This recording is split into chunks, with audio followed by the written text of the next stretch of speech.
Hello friends, the best drawing বক্সে তোমাদের স্বাগত। মা বললো এটা সেটা তো অনেক কিছু করলি, তা একটা আলপনা ডিজাইন কর না কেন। কেন কি এই বৃহস্পতিবার মানে লক্ষ্মীবারগুলোতে আমাদের প্রায় সকলের বাড়িতে আলপনা তৈরি করা হয়েই থাকে। আর আলপনার জন্য কিন্তু আমরা সবসময় এই খড়ি মাটিটাকেই ব্যবহার করে থাকি, যে কোনো অনুষ্ঠান, পুজো আর্চা যা কিছুই হোক না কেন। এছাড়া এখন অনেক কিছু ফেব্রিক, অন্যান্য কালার ব্যবহার করা হলেও খড়ি মাটিটাকে কিন্তু আমরা বরাবরই থেকেই আমরা কিন্তু শুভ হিসেবে ধরি। সেই হিসেবে আমিও আজকে মায়ের কথা মতো আজকে ব্রাশ আর খড়িমাটি নিয়ে বসে পড়লাম আলপনার ডিজাইন করতে। তাহলে প্রথমে চকের সাহায্যে 3টে গোল করে নেব। প্রথমে একটা ছোট, তারপরে একটা বড়, তার থেকে আরেকটু বড় একটা। এভাবে 3টে গোল করে নিলে কী হবে, যে ডিজাইনগুলো করব সেটা করতে কিন্তু খুব সুবিধা হবে, কোনো এদিক ওদিক হবে না, ছোট বড়ও হবে না। প্রথমে মিডলের পোর্শনে একটা পদ্ম করে নিয়েছি। পদ্মটা মানে মিডিলে একটা লেয়ার করে পর দুই পাশে দুটো পাপড়ি করে নিচ্ছি। এইভাবে সেমভাবে আমরা নিচের পোর্শনও করব, যেরকম জলের মধ্যে প্রতিচ্ছবি দেখতে পাওয়া যায় সেরকম মতো আমরা নিচের পোর্শনও করব। তাই তুলির সাহায্যে আমরা করে নিচ্ছি। উপরের পোর্শনটা হয়ে গেছে, এবার নিচের পোর্শনও আমরা 5টা পাপড়ির মতো করে নিচ্ছি।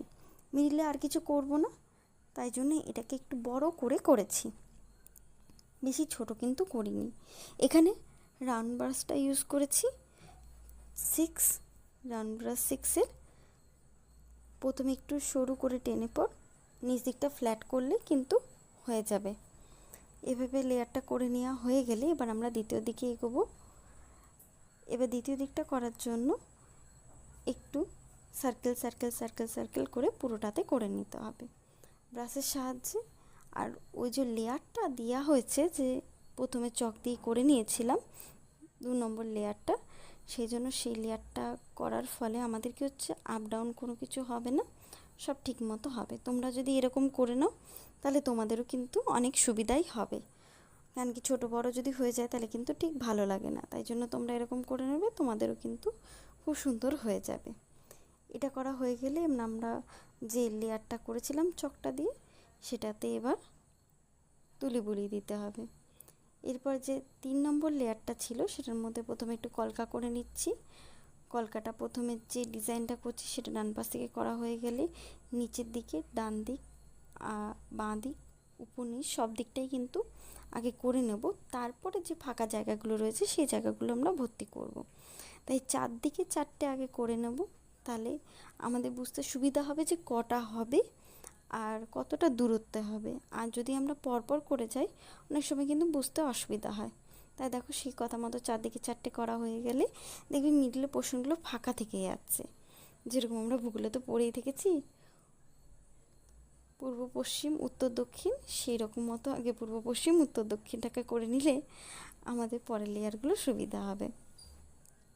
এটা করা হয়ে গেলে আমরা তার সামনের পোর্শনগুলোতে কলকার যে ওই রাউন্ড ফিগারের 6 ব্রাশটা দিয়ে প্রথমে একটু উপর দিকে ফ্ল্যাট করে নিচে একটা সরু করে হালকা করে টেনেছি, তাহলে খুব সুন্দরভাবে এইরকম ডিজাইনটা হয়ে যাবে।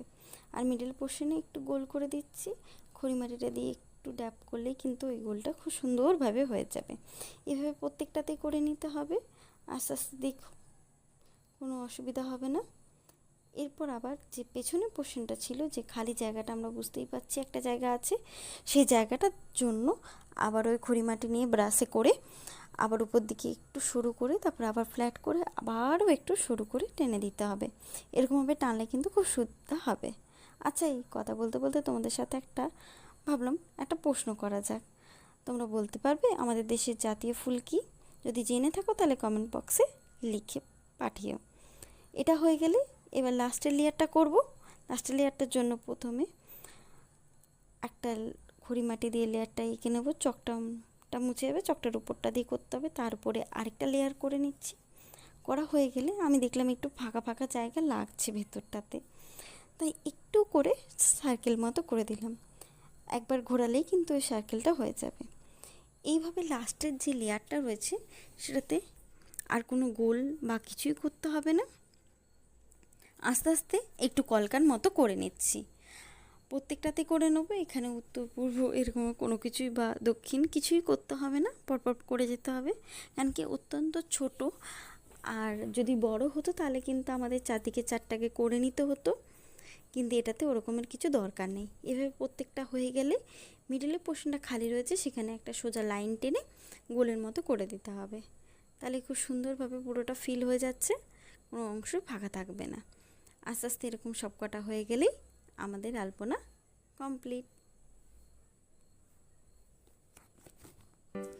যদি ভালো লেগে থাকে তাহলে ভিডিওটি লাইক, কমেন্ট ও শেয়ার করবেন এবং এমনই আরো সুন্দর ভিডিও পেতে হলে চ্যানেলটি সাবস্ক্রাইব করে পাশে থাকা বেল আইকনে অল অপশনটি সিলেক্ট করে দেবেন।